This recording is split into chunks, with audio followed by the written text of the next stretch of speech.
Na kwenye biashara, taasisi za kifedha zinapaswa kuratibu mikopo inayotolewa kwenye sekta ya kilimo ili iweze kuiana na misimu ya upanzi na uvunaji kama njia ya kupunguza ukwepaji wa kulipa mikopo na kupiga jeki shughuli za kilimo.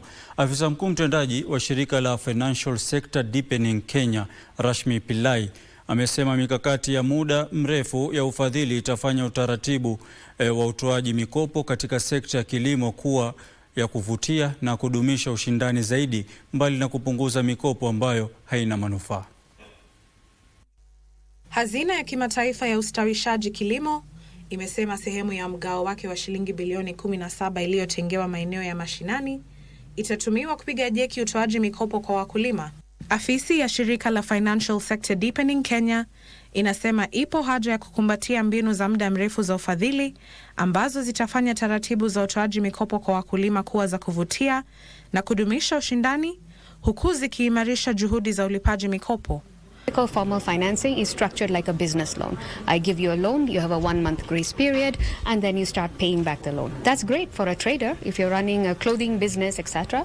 But it's not great if your harvest cycle is 6 months, 7 months, etc. Wakati huo huo, benki ya Consolidated imesajili faida ya shilingi milioni 86.4 katika kipindi cha miezi mitatu ya kwanza ya mwaka huu, hatua ambayo ni kinyume na hasara ya shilingi milioni 12 ambayo benki hiyo ilinakili katika kipindi sawa na hicho mwaka uliopita.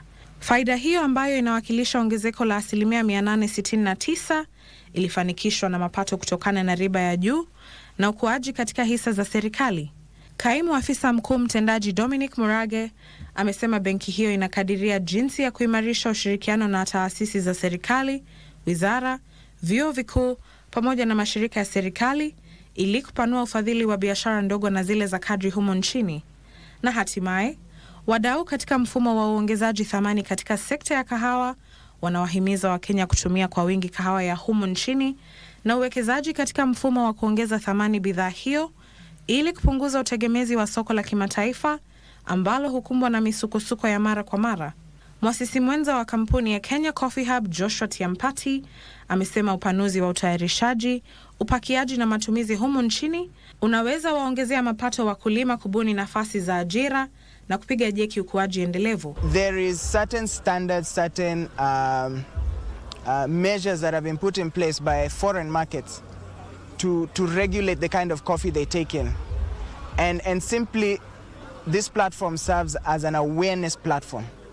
Today we have representatives even from the European Chamber of Commerce who have been able to distill that information for the coffee cooperatives and also the coffee exporters in the room.